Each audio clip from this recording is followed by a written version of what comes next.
All right, we're gonna look through a slightly different angle and think of mountain views in a slightly different way. We're here in Taylorsville, and an ironic thing with mountain life is that in the valley, you typically get a little bit better bang for your buck with mountain views. And I want to see if this home, which seems to check a lot of great boxes, it could be interesting if it would pencil out. So we're gonna go inside in just a moment, but I wanted to show you, we've got some flex garage space, and we will have a wee bit of backyard, but from the back, we're gonna have some great mountain views on the east and the west of the valley. So let's jump inside.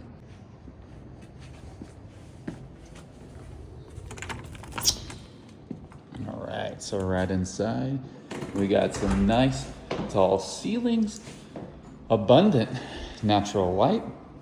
We've got a little office here with 9-foot ceilings, entryway.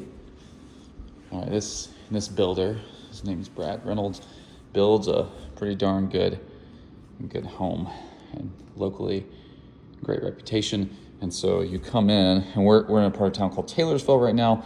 There's a river called the Jordan River over here, and a lot of good wildlife refuge type areas around it, and a great multi-use trail called the Jordan River Trail. We are in the neighborhood here and on this cul-de-sac. So we're looking at this one right here, and you can tell all of these have been sold and are just gorgeous. So let me flip some lights on and I'll come back to us. But might as well already see this room with a little linen closet. It's hard to decide what to show you first. So let's start with the big stuff. Step into the living room, and we've got these vaulted ceilings with tons of natural light. It's gorgeous dry stack stone, gas fireplace with great framing for the TV above.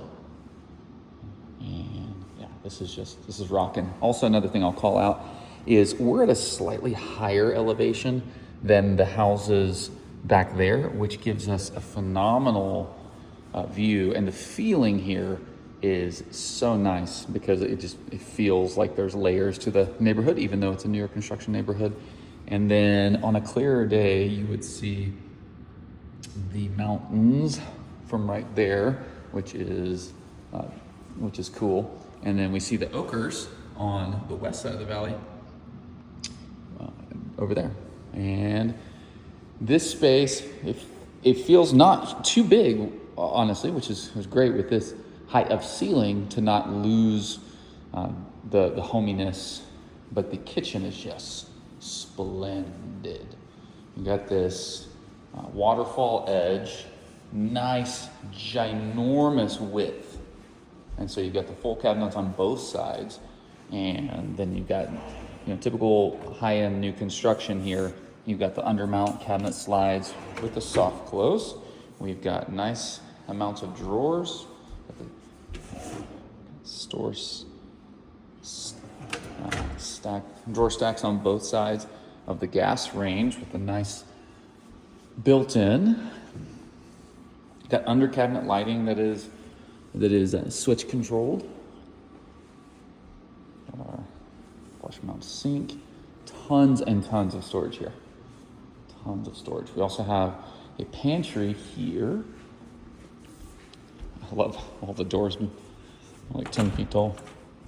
Brian will probably still see the dirt on the top of it though. So we got our cabinet here. Looks like that's a peculiar thing. You'll want to go with a counter depth fridge in this space. Seems like they could have made that a little deeper. And then this is where we'll enter from the garage, and we've got a mud room with the vertical shiplap here, and then our laundry room. So our laundry room has some cabinets, uppers and lowers, and then room for side-by-side, wired for electric. If you're interested in having a gas dryer, Depends on the access that we'll have from the basement, but it may not be cost efficient. And then this is a nice feature. You've got a 2-car garage here, and then there's a 3rd car garage that you walk through right there. And then we've got 4 lights here, and then probably some more lights on the side here. Yeah. So your garage has such good natural light. And I'm wondering if this 3rd car garage space could be useful for the birds in any capacity. Let's keep looking. Okay, we're gonna jump back to the entryway where we came in. I gotta show you this upstairs master. So, I have seen so few builders do this, but it's rocking. So you got the gas fireplace on the back side of our main fireplace stack here. Gas fireplace with the TV mount or art overhead in the master suite, and then the bathroom.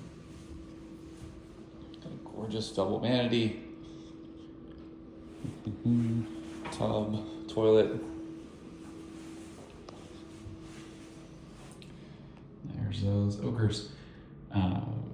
They are gorgeous, gorgeous in the winter. Gorgeous in the winter. And then we've got a shower with the niche and the ledge and the vertical stack bond subway tiles. And then step into a closet. Another great instance here of natural light feeling so nice. And then when you look out, the neighborhood, it doesn't feel like you're living in a new construction spot. It feels nice and finished. So you've got a little linen closet on both sides. Yeah, really, really good stuff here. All right, let's see what else we got. Okay, we're back in the kitchen. We're gonna step outside onto the deck, and this is where I can see a lot of the vision come together for you guys. So amazing views, sweeping views of the valley and the mountains. The deck itself is a Trex composite decking, which is exactly what you want it to be. We got no house here, really good, not overly difficult to maintain landscaping, and some good terracing here. And yeah, again, like I'll call out that we're sitting above the next row, but not egregiously so. So it's not an awkward situation. It's actually fits very, very well. But because of the size of this deck, and then what we'll call out under it, I wonder if this could be useful. So upstairs, we've got laundry, kitchen, living, dining, an expansive master suite, and a half bath, and then access to our garage. So all of this is accessible through the garage with 3 steps, or from the front door, which is also 3 steps, 1 here and 2 more there. And that's interesting. That puts a good amount of accessibility on this entry floor. Now let's jump to the basement. So going downstairs to the basement, another benefit to this lot style is that downstairs, and age of construction is very, very important here. Downstairs, we've got 9-foot ceilings. Okay, to the right of the staircase, you've got 2 bedrooms, great ceiling height, great closets, egress, which is a big thing when you're looking at basements. It's always good and proper and mandatory with new construction to have more than one way in and out of a room in case of fire, flooding, stuff like that. And I'll call out that we are in the basement right now, or the downstairs, but this is completely above grade. So this is a walkout.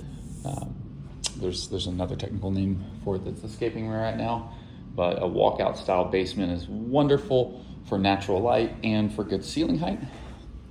And then in this particular bedroom, the front one, you've got your full pocket closet over there and a secondary closet here.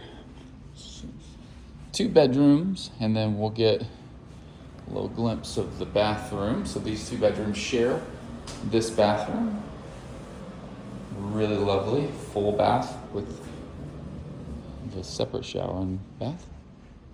And then our living space downstairs with a kitchenette, which is cool. They upgraded and went bigger than a standard mini bar. And so you could do second fridge or freezer, or possibly rent this out, or mother-in-law suite. Lots of different things you can do. But I wanted to show you the mechanical room to call out a couple things. They have a water softener, just standard with the purchase, which is something that costs the builders a decent amount, and they absolutely don't have to do it. Most builders don't, but I love that Brad Reynolds does this because our water here is quite hard, and that will age your machines, your clothes, all the things faster than it would if it was softer water. So you want a water softener, and you have one. Let's jump outside and I'll show you the underneath, under the deck. So this area right here would be incredibly easy to frame in at some point. And so this is a south-facing covered under deck area. So I'm thinking potentially, would this be a good aviary or a place to build or bring in a house for the gooses, the geese? Yes, geese. And just for reference, this is about 9 feet in height. South facing is important because summer, the sun tracks about like this, and winter it goes a little lower and it tracks about like this. So lots of good sunlight here. And in the coldest part of the year, this will be your warmest area. And so the stairs to go up from here, you can go up outside, up to the deck, or through the inside. There's our third gas fireplace, or if this was a separate dwelling unit at some point, that means the downstairs has a gas fireplace. Over here, we've got an office thing or fitness room or whatever, just does not have closet or exterior windows. And so that's something.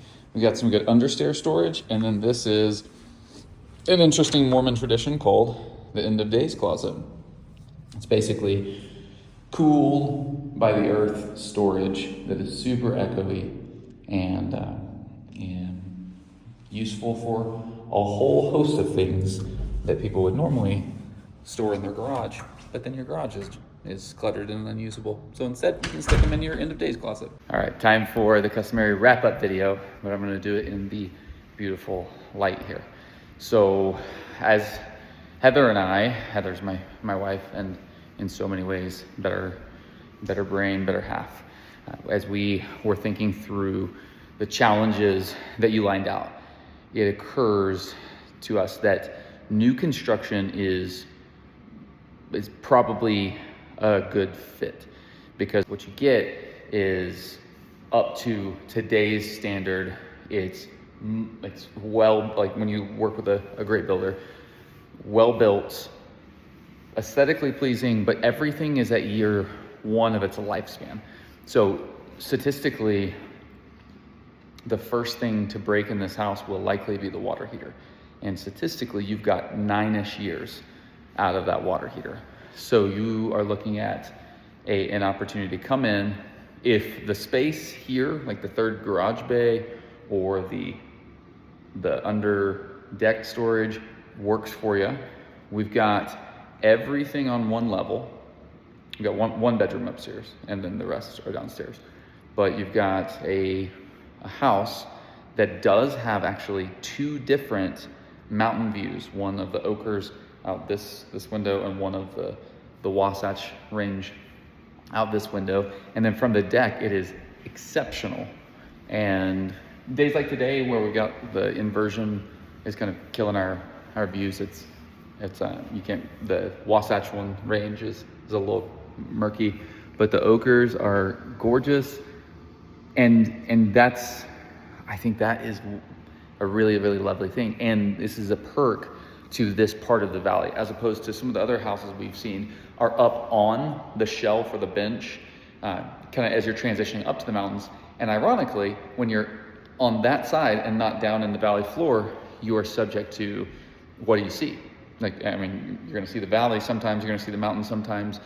The road noise is gonna be an issue there because you're elevated, versus here, it's a neighborhood. It's a neighborhood that doesn't have an HOA and is built by a good builder and pretty easy access to the interstate. Once you're on the interstate, you're 20 to 25 minutes north from Centerville. So I would call it 25 to 30 minutes consistently from here to Centerville. So this could be a strong contender, and I would highly recommend it. The listing looked interesting enough that I drove out to walk through it, and I would say it does not disappoint.